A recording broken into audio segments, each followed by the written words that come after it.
Assalamu alaikum. Welcome. This is Somaliland National Television and you're watching the English news program with me, Mohammed Jibril. Here the stories making main headlines. Vice Minister of Information, Culture, National Guidance met with the Egyptian delegation. Minister of Justice handed over donation to the regional courts of Somaliland. Fighting breaks out again in Kobani as courts defenders wait for reinforcement. Vice Minister of Information, Culture and National Guidance, Abdurrahman, received a delegation led by the Deputy Ambassador of Egypt to Djibouti. The minister was also accompanied in his session by the officials of the ministry. Vice Minister of Information, Culture and National Guidance, Abdurrahman, received a delegation led by the Deputy Ambassador of Egypt to Djibouti. The Vice Minister was accompanied in the meeting he held with the delegation by the officials of the ministry. The Vice Minister of Information, Culture and National Guidance, Abdurrahman, welcomed the delegation to the country and the ministry. The Vice Minister elaborated on the historical ties between Somaliland and Egypt and also highlighted the current situation of the country and stated that Somaliland's peace and stability will attract the eyes of the international community. The Vice Minister of Information, who is the acting minister of the ministry now, also admires the task of Egyptian government in Somaliland, mainly the education sector. The Director General of Somaliland Ministry of Information, Culture and National Guidance, Mohammed Ahmed Ilmi, also participated in the event and emphasized the lesson the members of the ministry can learn from the Egyptian collaboration and the capacity building of the ministry. The Director of Hargeisa Radio also attended the event and commemorated the delegation for their visit.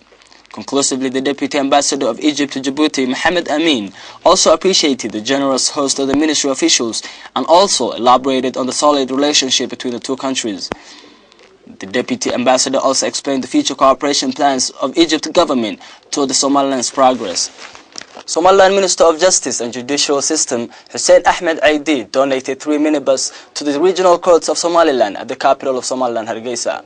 Somaliland Minister of Justice and Judicial System, Hussein Ahmed Aidid, donated 3 vehicles to the regional courts of Somaliland. Minister of Justice, elaborating on the reasons behind this donation, stated that this donation was on the ministry budget this year and their effort to enhance the judicial status of this country.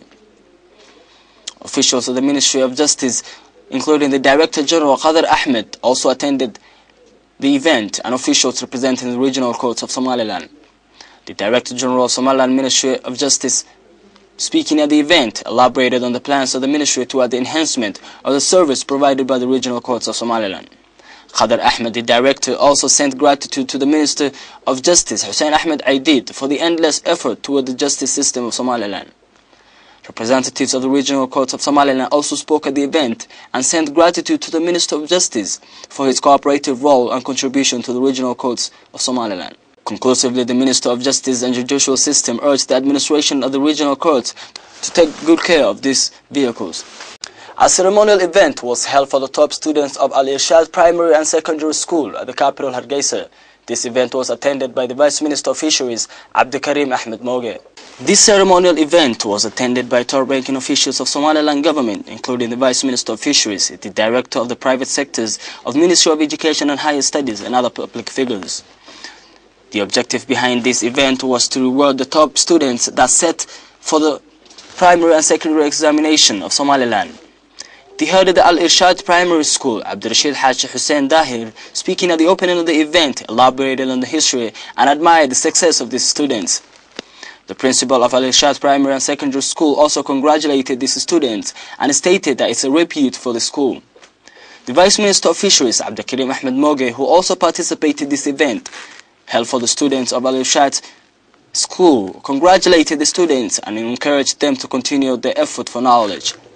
Vice Minister Abdikarim also admired the task and the contribution of Al-Irshad Primary School and Secondary. Vice Minister Abdikarim also admired the task and contribution of Al-Irshad Primary and Secondary School to the education sector of Somaliland. The top 4 students of Al-Irshad Secondary School received university scholarships sponsored by the administration of Al-Irshad School.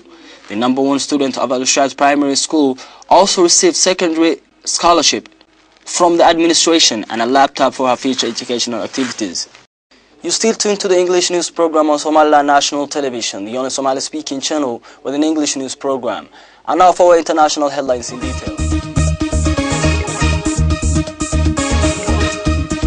Fightings break out again in Kobani as Kurds defenders wait for reinforcements.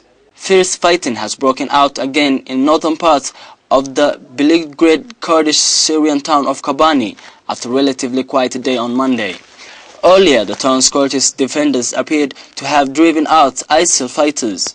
Kurds, they are to be reinforced by Iraqi Kurdish forces after the Turkish government made what has been seen as policy U-turn to allow Peshmerga to cross its border with Syria to help fight the extremists. Ankara refused to arm or offer direct help to the Syrian Kurds defending Kobani because of their ties to the PKK, a group that waged a decade-long militia campaign for Kurds' right within Turkey. However, growing pressure from the US, European Union and NATO has apparently resulted in Ankara rethinking its position. The move follows the US surprise airdrop of weapons and medical supplies into Kobani. The US support and Peshmerga reinforcement could mark a turning point for Kobani.